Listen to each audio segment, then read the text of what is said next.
Selamat siang trader Indonesia dimanapun berada. Selamat siang trader A-Market yang sangat saya cintai dan saya sangat banggakan. Assalamualaikum warahmatullahi wabarakatuh buat trader semuanya. Selamat memasuki hari Jumat, Jumat yang penuh dengan barokah. Semoga hari Jumat ini memberikan berkah-berkat yang melimpah buat kita semuanya. Seperti biasa trader, pada hari ini tanggal 15 Juli tahun 2022, saya Maurits dari A-Market, analis trading dari A-Market, akan membawakan sedikit analisa trading pada hari ini. Analisa yang saya bawakan ini dengan maksud dan tujuan sebagai masukan, arahan, dan panduan buat para trader semuanya dalam mengambil posisi nanti.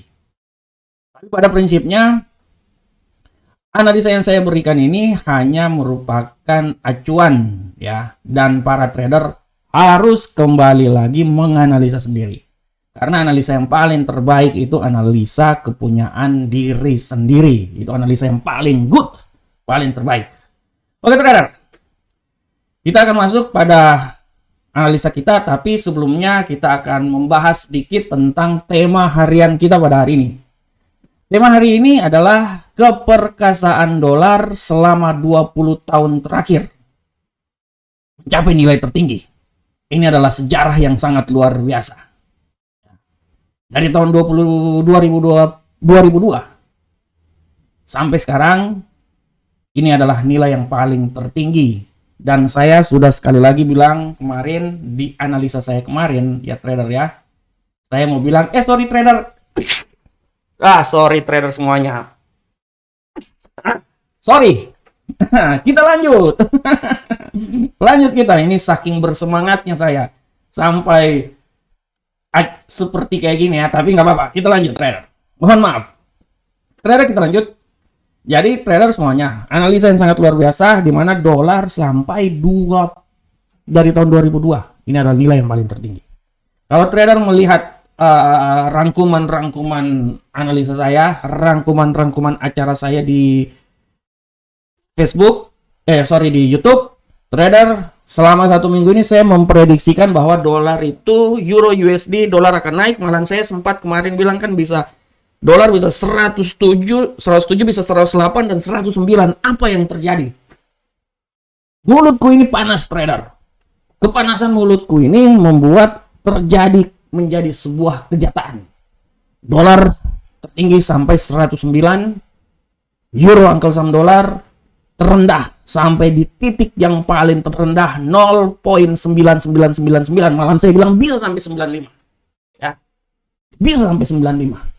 Analisa saya kemarin selama 1 minggu ini saya bilang bahwa dia akan turun sampai 0,99 109 dan menjadi kenyataan. Sebenarnya kalau trader semuanya menonton acara saya, sebenarnya saya udah kasih sinyal di situ. Saya udah memberikan sedikit sinyal buat para trader. Sebenarnya saya bukan tipikal orang bilang, "Hai, buy di sekitar sini, sell di sekitar sini." Jangan.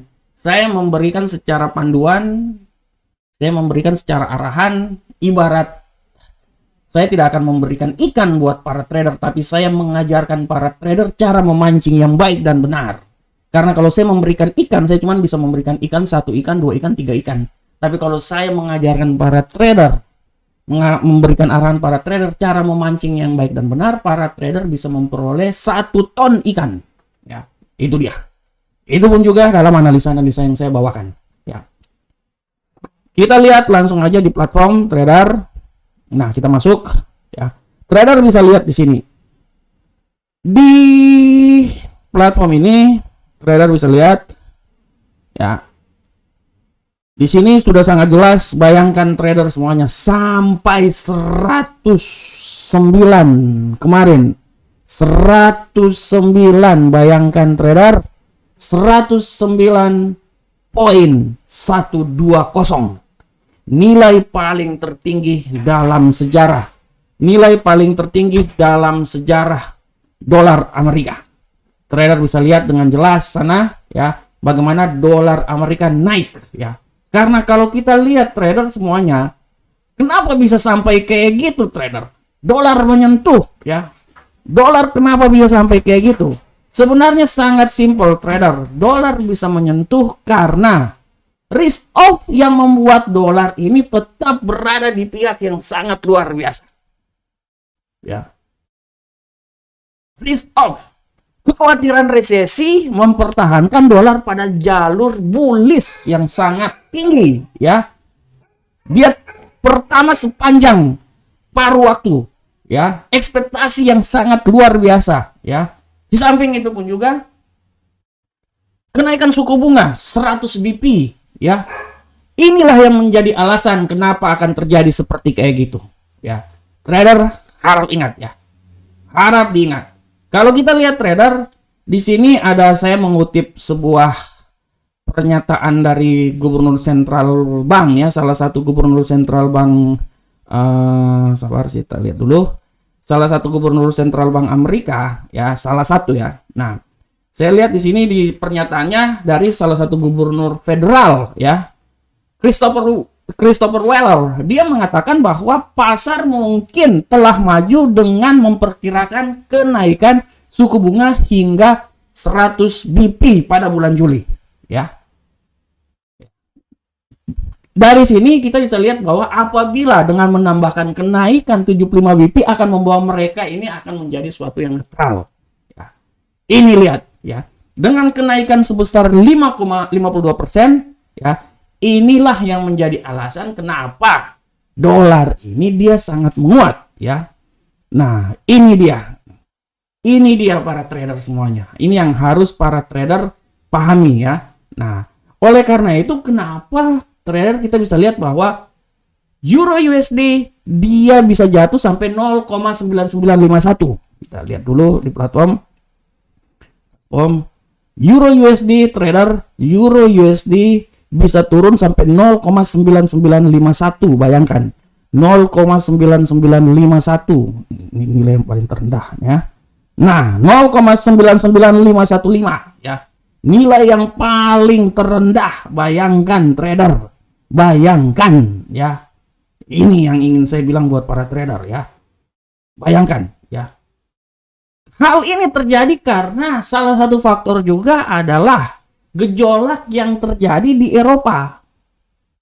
Karena Gazprom, salah satu perusahaan minyak terbesar di Rusia, mereka tidak akan menjamin untuk melanjutkan fungsi dari pipa Nord Stream, ya, yang akan menyalurkan seluruh gas ke Eropa. Eropa gunjang-ganjing. Eropa gunjang-ganjing setelah statement yang dikeluarkan oleh Gazprom. Semuanya ini sebenarnya kalau permasalahan ekonomi yang terjadi di Eropa dan dunia ini, permasalahan yang paling penting itu, kalau menurut saya, orang yang paling bertanggung jawab permasalahan ekonomi yang terjadi, resesi yang terjadi di Eropa dan lain-lain adalah Presiden Ukraina. Menurut saya. Karena semua itu berawal dari peperangan. Kalau seumpamanya tidak ada peperangan, Eropa tidak akan terjadi resesi.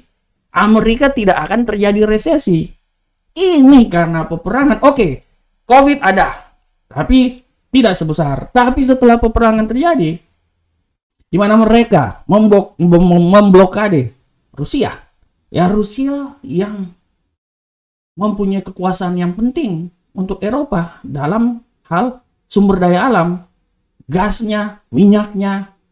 Apalagi Rusia dia menutup jalur ekspor, ya, minyak sawit, ya, bukan minyak sawit, minyak ya, minyak sawit Ukraina ke seluruh dunia. Laut Hitam ditutup, kan semua gonjang-ganjing. Sampai Presiden Indonesia Pak Jokowi aja, bayangkan trader, Pak Jokowi aja datang bertemu dengan Presiden Rusia itu buat apa? Untuk melobi supaya jalur perdagangan ini dibuka. Karena kalau jalur perdagangan dibuka, gandumnya dikirim ke seluruh dunia. Karena penghasil gandum Ukraina dan Rusia adalah salah satu penghasil gandum yang terbesar di dunia, kan. Nah, setelah ditutup, apa mau terjadi? Semua dunia membutuhkan hal tersebut. Misalnya Indonesia membutuhkan itu buat mie, ya. Kalau sudah tertutup kayak gitu, kan semuanya terjadi.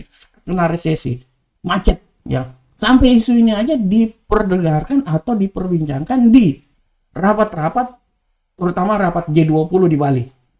Nah ini dia trader. Ada satu benang merah yang terjadi. Ya, kenapa hal seperti ini terjadi? Kenapa dolar begitu naik dan mata uang Eropa sampai benar-benar turun?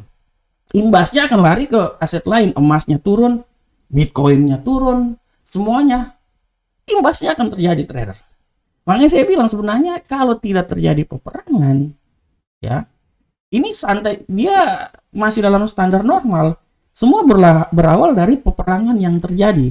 Oke, COVID naik, tapi setelah itu dia turun. Tapi yang paling benar-benar ini peperangan. Setelah terjadi peperangan, akhirnya dia naik. Ini nanti apalagi nanti kalau tanggal 28 nanti BP 100 BP dinaikkan oleh The Fed. Wah, ini bisa turun lagi. Nah, saya bisa bilang jangankan 0,995, bisa sampai 0,80 malahan. Kan? Bayangkan trader, memang Amerika membutuhkan menaikkan suku bunga untuk menekan inflasi. Akibat penaikan suku bunga, otomatis dolar Amerika akan menguat. Akibat dolarnya menguat, dia akan menekan. Nah, permasalahannya, Gubernur Sentral Bank Eropa ya masih merasa yakin bahwa kenaikan ya inflasi yang terjadi masih dalam genggaman mereka. Tapi akhirnya kenapa? Udah terlalu tinggi. Gubernur Sentral Eropa juga akan menaikkan suku bunganya sampai 75 BP. Nah, akhirnya ini adalah pertempuran antara Eropa dan Amerika. Nah, kalau udah dalam pertempuran kali ini ya sebagai seorang trader ya kalau di saat kuat bertemu kuat ya pasti ya dia akan santai aja. Itu mungkin artinya kan sideways. Nah, ini dia. Jadi kalau kita melihat pasar yang terjadi trader ya, kalau kita lihat pasar yang terjadi sekarang ya, kita lihat nih.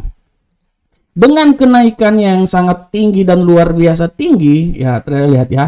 Penurunannya, tendensinya trader lihat. Kalau secara logika orang bilang berada di oversold, tapi dia akan naik. Tapi trader itu teknikal. Teknikal bilang dia sudah berada di. Orang teknikal kemarin ngamuk-ngamuk. Ada traderku aja sampai telepon, waduh bos teknikal nggak jalan. Aku bilang teknikal itu kan cuman statistik. Teknikal itu cuman statistik. Sedangkan yang menggerakkan pasar ini adalah fundamental. Teknikal semua udah bilang buat teknikal dia udah siap nih, udah menembus ya 30 naik ke atas pasti over sold, pasti buy. Tapi kalau seumpamanya nilai harga konsumen dikeluarkan dan harganya naik ya, inflasinya naik ya seperti kayak gitu ya, apa yang terjadi? Ya penguatan dolar yang terjadi ya semua pada turun semua. Teknikal itu hanya merupakan perhitungan statistik ya, melihat gejala yang sifatnya cuman temporary dalam waktu yang tidak terlalu ya panjang. Tapi fundamental ini dia mengukur dalam waktu yang panjang trader. Kita bisa lihat fundamental yang terjadi, bayangkan ya. Ya, ini. Dia arahnya ini udah ketahuan. Tendensinya ini udah ketahuan. Ya, bahwa trennya ini turun. Nah, orang-orang kemarin ngomel-ngomel semuanya, waduh saya udah tembus di bawah, udah buy, tapi dia masih turun terus. Iya kan, saya udah bilang fundamental ini yang menentukan. Teknikal itu digunakan di saat kita akan masuk pasar. Itu aja sebenarnya. Teknikal digunakan di saat kita akan masuk pasar trader. Di saat kita akan masuk pasar. Nah, oleh karena itu trader harus lihat ya. Trader harus lihat. Saya bisa bilang ya, ini oke, dia nih logikanya gini. Saya kenapa bisa bilang bisa sampai 95? Nanti bisa aja dia naik agak sedikit tinggi dulu, setelah itu dia turun jatuh lagi ke bawah. Melanjutkan fungsi penurunan yang terjadi trader. Nah, ini dia. Ini yang harus para trader ingat dan paham bahwa dolar ini tidak tertutup kemungkinan dolar ini akan naik terus dan naik terus ya. Akan naik terus dan naik terus sehingga dia bisa memberikan tekanan. Trader bayangkan 20 tahun dalam sejarah. Tendensinya, dan saya bilang tendensinya masih tinggi trader. Dia mungkin bisa sini nanti setelah itu dia ambil sedikit turun dulu, ambil napas dulu, mungkin dia turun mungkin sampai 107 atau 106 ya. Oke, dia sampai 107 contoh ya. Mungkin dia turun sampai 107. Mana saya besarin dikit. Nah, oke, mungkin dia turun di sekitar sini ya untuk mengambil posisi lah. Oke, 106 ya. Habis itu dia naik lagi.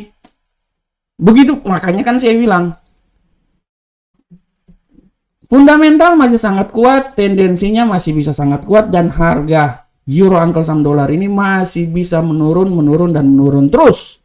Ya, segala sesuatu itu bisa terjadi. Segala sesuatu itu bisa terjadi, dan tidak tertutup kemungkinan suatu saat trader mengulang kisah lama, dia akan turun sampai level yang paling terendah di saat 0,8. Ya, tapi tujuan utama dia itu awalnya dia bukan situ. Tujuan utama itu saya bisa bilang bahwa tujuan utama dia itu akan daerah sini. 0,966. Kan makanya saya bilang kan 0,95. Oke, 0,96. Tujuan utama dia di sini. Ya. Ini dia tujuan utama. Kalau dia udah melewati situ, dia akan mencoba sampai titik yang paling terendah di 0,82. Atau dia akan coba dulu sampai di 0,86. Tapi ingat, tujuan berikutnya di 0,96. Kalau udah lewat, dia akan turun lagi sampai 0,86 dan sampai paling terendah adalah 0,82. Ya. Oleh karena itu trader, saya bilang sekali lagi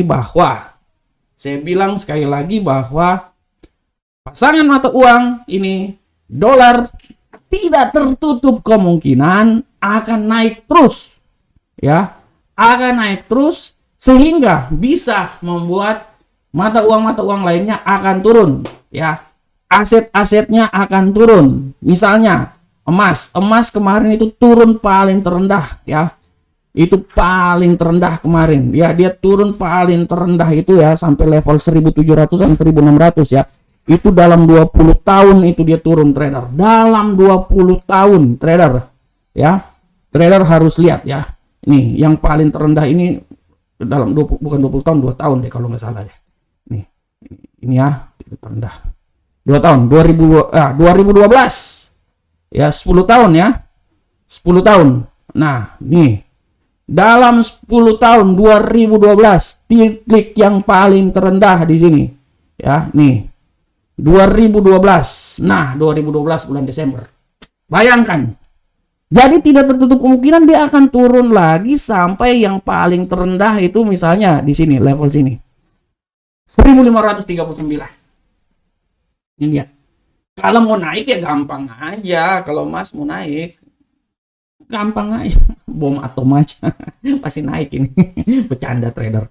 Nah, itu dia ya. Nah, ini yang ingin saya bilang buat para trader supaya trader melihat fundamental yang terjadi ya, dan dari fundamental ini bisa mengarahkan trader ke depan seperti kayak gimana.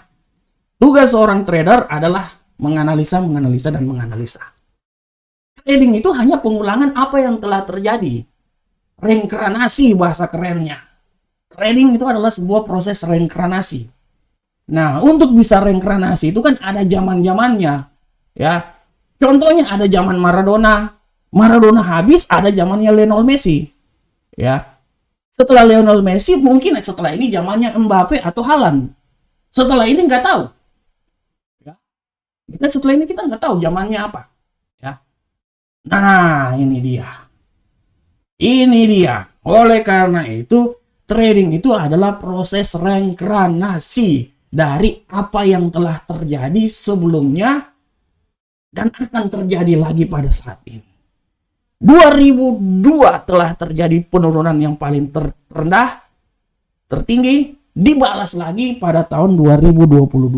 20 tahun. Gold 2012 paling terendah. Hari kemarin 2022 paling terendah. 10 tahun. Proses reinkarnasi. Oleh karena itu trader, dengan fundamental yang saya berikan, analisa ke depan yang saya berikan, memberikan sebuah pandangan yang besar buat para trader, kejadian yang akan terjadi ke depan sama seperti kayak gimana. Oleh karena itu, gunakanlah teknikal dalam mengambil keputusan. Itu adalah hal yang paling penting dalam trading, para trader semuanya. Demikianlah topik kita pada hari ini. Salam Indonesia Profit. Wah, keren kan? Sekarang kita masuk trader. Santai aja, jangan. Sekarang kita masuk. Oke, trader. Kita sekarang masuk ke analisa harian kita seperti biasa. Trader semuanya, Analisa harian kita ini akan berawal dari euro angkel saham dolar. Bank Sentral Eropa akan mengungkapkan alat pembelian obligasi tanpa batas pekan depan. Hati-hati. Karena inflasi yang sudah mencapai rekor mendekati 2 digit. Para ekonom melihat Europe Central Bank mempercepat kenaikan suku bunga nanti pada tanggal 21.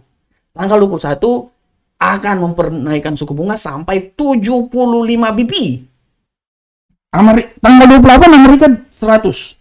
Tanggal 21 Eropa 75. Nah, jadi dia menyamakan 75 punyanya Amerika, The Fed, pada tanggal 21. Nanti The Fed lihat gimana hasilnya. Tanggal 28 dia akan menaikkan, apakah dia tetap 75 atau dia kurang 50 atau sebaliknya dia menaikkan menjadi 100. Oleh karena itu tanggal 21 Juli bisa menjadi titik awal bagaimana pergerakan dari euro angkel saham dolar. Bisa aja dia akan naik lagi atau bisa terjadi kemungkinan dia akan turun lagi. Ya, bisa. Masih ada beberapa waktu yang lama, jadi mungkin dia akan turun terus sampai 0,9995, lalu dia akan terbang naik lagi ke atas. Ya, kita akan lihat ya. Gubernur Federal Christopher Wallace mengatakan bahwa pasar mungkin telah maju dengan memperkirakan kenaikan suku bunga 100 BP pada bulan Juli ya, 28 nanti. Oke, kita langsung masuk ke platform trader. Oke, kita lihat euro angkel saham dolar. Kita lihat di sini euro angkel saham dolar sudah sangat luar biasa. Kita lihat di sini trader, tendensi hariannya hari ini tetap masih malu-malu ya. Secara garis besar dia akan sedikit mengalami buy, tapi kita tidak tahu hari ini ada news ya. Jadi bisa aja setelah masuk di pasar Eropa terjadi pembalikan arah, dia akan turun. Tapi tetap dia berada di level 1.00 sampai ke atas. Di rentang harian saya pada hari ini ya, di sekitaran berapa nih, saya lihat dulu, saya anggaplah dia buy ya. Oke. Rentang harian hari ini di seputaran 1.00112 sampai 1.004 ya. Dan kita bisa lihat di sini pergerakannya bahwa kalau tendensinya adalah tendensi bullish. Tapi dia sekarang udah masuk di level sini. Nah, dia udah masuk di level sini artinya kan retracement akan terjadi ya. Dia tembus sampai nilai bawah sini ya. Tapi kalau kita lihat dengan tendensi bullish retracement akan terjadi, oleh karena itu saya bisa bilang bahwa mungkin setelah ini dia akan adanya koreksi untuk sedikit naik lagi ke atas.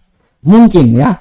Makanya kalau saya bilang kalau saat ini sih pasar lagi gonjang-ganjing sih sebenarnya sih. Bukan waktu yang bagus untuk open posisi karena kita tidak tahu arahnya ke depan seperti kayak gimana. Tapi dari sini kita bisa melihat kalaupun terjadi penurunan dia akan turun sampai poin 1.00112. Tapi nanti kita lihat setelah pasar Eropa masuk, kita bisa melihat arahnya ke depan seperti kayak gimana. Oleh karena itu hati-hati trader. Kalau saya menganalisanya sih, saya lebih senang saya masih menunggu ya sampai dia tendensinya bullish ya. Saya lebih senang akan ambil posisi di seputaran 1.00250, saya ambil open posisi buy supaya dia sinkronisasi dengan tendensi yang terjadi pada hari ini bullish. Ya, kita lihat tendensi secara keseluruhannya bullish, artinya kedepannya akan bullish kan. Nah, ini dia ya.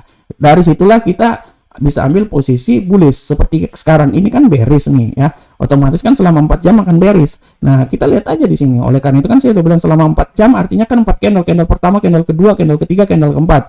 Nah, oleh karena itu kalau trader udah lihat di sini ya. Kalau lihat trader ini kan artinya kan dia akan turun 4 jam ke belakang kan. Tapi kan saya udah bilang bahwa kita melihat bahwa tidak tertutup kemungkinan dia akan balik arah karena dia udah sampai menyentuh level 1.00112. Oleh karena itu saya menunggu dia naik baru saya akan open posisi di level yang tadi saya bilang 1.00269 buy ya. Nah, itu dia. Karena dia akan melakukan penembusan. Dia melakukan penembusan dan tujuan saya ya pasti kalau tujuannya buy dia pasti akan sampai ke arah 100 ini. 1.00427. Itu adalah tujuan saya ya. Nah, itu harap diperhatikan oleh para trader semuanya. Oke, selanjutnya kita masuk ke pound sterling angkel saham dolar. Untuk pound sterling angkel saham dolar kita bisa lihat di sini trader. Pound sterling angkel saham dolar, pasangan pound sterling angkel saham dolar tergelincir di dekat 1.1830 setelah menghadapi sedikit rintangan di atas 1.1850 ya di sesi Asia. Pound sterling menunjukkan kinerja yang lemah setelah rebound yang kurang percaya diri dari level terendah pada hari Kamis kemarin di level 1.1760. Di sisi pound sterling, ketidakstabilan politik dan kekhawatiran resesi telah menggeser pembelian pound di tengah-tengah. Ya, pengunduran diri Perdana Menteri Inggris Boris Johnson, ini orang ini paling getol banget perang. Kenaikan suku bunga dari Bank of England akan tetap ada dan akan menarik untuk dicatat apakah katalis ekonomi akan mendukung Bank of England untuk pengetatan kebijakan tanpa ragu-ragu. Ya, kita akan balik ke platform. Kita lihat di sini di platform trader, tendensi mingguan harian ini tetap seperti saudaranya euro angkel sama dolar. Ya, kita bisa lihat di sini tendensinya. Di sini kita bisa lihat. Ya, kita bisa lihat. Tetap saya udah bisa bilang dia kan udah masuk ke sini. Nah, kalau saya akan ambil posisi setelah dia melewati 38 atau 50, ya. Dan oleh karena itu saya akan ambil posisi buy di situ ya, karena ini adalah retracement-nya ya, proses dimana terjadi pembalikan arah. Dia setelah ini dia akan naik terus ke atas ya. Oleh karena itu tetap hati-hati mengambil posisi di momen yang pas ya, mengambil posisi momen yang pas, karena kalau kita lihat secara garis besar ini kan kalau dia turun, nah ini BSL ya. Oke, jadi kemungkinan besar kalau kita logika aja trader, ini mau kemana? Ini kan udah naik nih ya. Pasti dia ini cuma sedikit koreksi aja, tapi setelah itu dia akan naik ini. Setelah itu dia akan naik ya. Oleh karena itu kita pertimbangkan secara garis besar tendensi harian adalah bullish. Dia pasti akan menujunya bullish. Kalaupun terjadi turun itu cuma riak-riak kecil aja, karena secara garis besar daily-nya hari itu dia akan bullish ya. Oke, kita lihat. Oke. Oleh karena itu kan saya bilang saya akan mengambil posisi di sekitaran sini ya.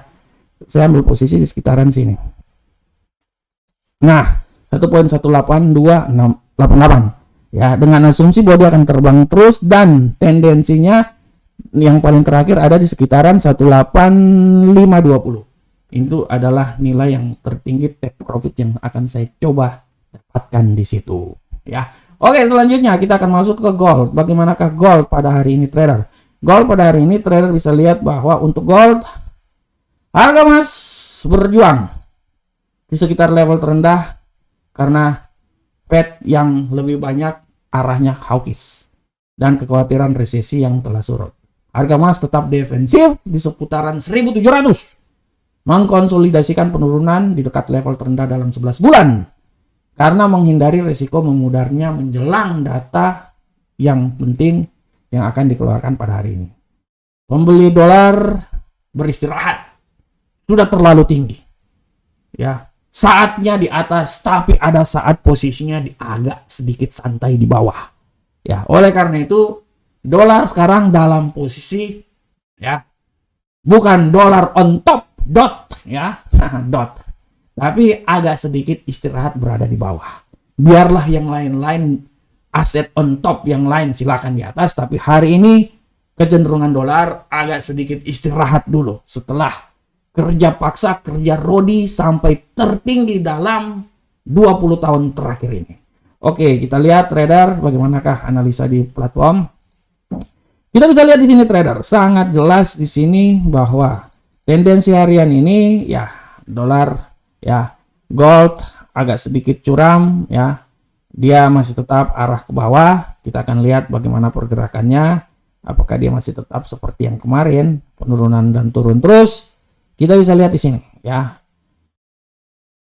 Oke, salah trader, sabar.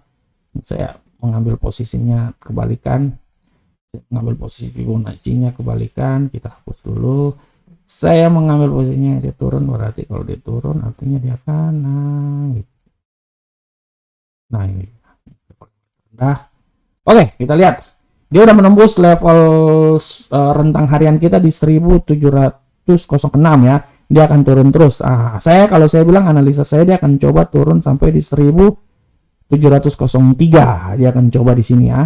Dia udah tembus di level 100 ini ya. Dia udah tembus malahan. Dia akan coba sampai di 106. Titik paling terendah itu berada di 1600. Tapi kalau menurut analisa saya, dia akan coba masuk di level sini. Nah, ini dia kalau analisa saya. 1703 ya. Nah, nanti kalau di sini ya kita trader logika aja, dia udah berada RSI ini udah di sini ya. Jadi pasti itu akan sedikit turun. Turun paling terendah itu di 1703, setelah itu sedikit koreksi dan dia akan terbang naik ke atas. Oleh karena itu kalau dia terbang naik ke atas, saya analisa ya kita pasang open posisi dengan tujuan akhirnya itu dia pasti kan akan menuju ke 61 di sini. Dia akan menuju ke 1709. Pasti di situ. Oleh karena itu menunggu jejak yang pasti, menunggu momen, karena menurut saya dia akan turun lagi sedikit, setelah itu pang dia balik arah menuju ke 1709.57. Ya, itu adalah harga dari gold ya. Harga dari gold di situ. Oke. Trader selanjutnya bagaimana Bitcoin, kripto. Untuk Bitcoin dan kripto, trader bisa lihat di sini ya. Sangat simpel.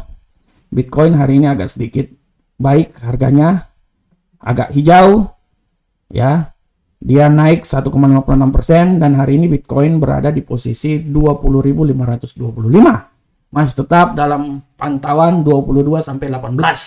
Jadi kayaknya Bitcoin ini beberapa bulan ke depan ya, mungkin sampai akhir bulan ini dia masih tetap berada di antara 18 sampai dengan 22. Itu kayaknya udah dipatenkan di sekitaran itu aja ya. Jadi harga Bitcoin menurut analisa saya dia masih tetap di sekitaran 18 sampai 22 ya. Oke, kita masuk sekarang, coba kita lihat di platform. Kita bisa lihat di sini tendensinya udah sangat jelas ya. Agak sedikit ragu-ragu. Tadi awal buy tapi bullish, sekarang udah menjadi bearish ya. Oleh karena itu kita akan lihat pergerakan ke depan seperti kayak gimana. Tetap saya bilang bahwa kalau analisa saya, oke, tendensinya ini sabar saya turunin dulu. Tendensinya oke, masih tetap tendensinya agak sedikit baik bullish ya. Oke, dia sekarang mengalami penurunan. Makanya saya bilang kalaupun dia turun, penurunan yang paling terendah itu cuman palingan sampai di daerah 20.379. Ya sebenarnya dia akan bergerak di sekitar sini-sini aja sih, belum ada tanda-tanda bahwa dia akan mencoba naik sampai lebih tinggi lagi. Misalnya dia naik sampai ke arah 22 ya, belum. Jangankan 22 sampai 21 sini aja menurut saya itu masih sulit itu. Masih sulit ya, sampai di sini aja 21 sini aja menurut saya itu masih sulit ya. Jadi masih ada tanda-tanda bahwa dia itu cuman bergerak hari ini cuman di seputaran 20.379 sampai 20.887. Nah, itu aja trader. Ya, oke. Dari semuanya, selanjutnya adalah kalender ekonomi. Bagaimana kalender ekonomi hari ini? Trader lihat dengan jelas, saksama dan dalam tempo yang sesingkat-singkatnya. Kalender ekonomi hari ini nanti pada pukul 19.30 ini sangat luar biasa, agak sedikit mempengaruhi pergerakan mata uang dolar. Oleh karena itu harap diperhatikan. Kalau saya lihat kalau seperti kayak gini mungkin kemungkinan besar dolar akan sedikit menguat di sini. Dengan penguatan dolar artinya dia akan memberikan akan sedikit memberikan perlawanan terhadap mata uang lainnya. Ini harap diperhatikan ya. Harap diperhatikan. Oke trader. Oke trader semuanya. Demikianlah analisa kita pada hari ini ya trader ya. Sekarang saya memberikan sedikit iklan pesanan layanan masyarakat dulu para trader ya. Jangan lupa trader semuanya ya untuk masuk ke website kami. Daftarlah bersama kami ya market. Kita sudah lama ya. Sekitar 15 tahun, sedikit lagi sudah sweet 17. 15 tahun adalah waktu yang sudah sangat luar biasa, di mana seseorang udah bisa menentukan diri sendiri ya. Nah, udah oke lah, udah akil balik ya, siap-siap akil balik ya. Walaupun masih teenager, contohnya seperti kayak gitu, tapi udah siap-siap akil balik. Nah, 15 tahun yang sangat luar biasa, kita akan masuk di wilayah Indonesia ya. Dan trader bisa lihat di sini bahwa kita mempunyai 4 account yang sangat luar biasa dengan spread yang bisa bersaing dengan broker-broker lainnya. Keunggulan kami adalah memberikan sinyal harian yang sangat luar biasa, analisa fundamental yang sangat luar biasa, ya, dengan gaya penyampaian yang agak lain daripada analis-analis lainnya. Yang bawakan adalah saya. Nah itu dia ya. Saya memberikan informasi yang sangat luar biasa dan saya mengajak para trader untuk terus menganalisa dan terus menganalisa. Karena seorang trader, kerja utamanya seorang trader adalah menganalisa dan terus menganalisa. Oke, trader semuanya. Kita udah sampai di penghujung acara kita. Saya berharap trader bahwa apa yang saya berikan ini bisa bermanfaat untuk kita semuanya. Dan saya akan memberikan sedikit informasi bahwa nanti tepat pada pukul 19.00 waktu Indonesia bagian Barat, saya akan membawakan webinar Amarket di channel ini ya, live. Kita akan membahas tentang bagaimana cara masuk yang baik dan benar di saat di saat trading ya, terutama di daily trading ya. Kita akan membahas bagaimana pengembangan trading di daily, dan saya berharap semoga apa yang saya berikan ini bisa bermanfaat untuk kita semuanya. Trader, demikianlah analisa harian kita pada hari ini. Semoga apa yang saya berikan ini bermanfaat untuk kita semuanya. Akhir kata saya mengundurkan diri. Assalamualaikum warahmatullahi wabarakatuh. Sampai ketemu kita di pertemuan berikutnya. Sampai ketemu kita di webinar yang akan dilaksanakan hari ini. Semoga sukses selalu dan bermanfaat untuk kita semuanya. Salam Profit Indonesia.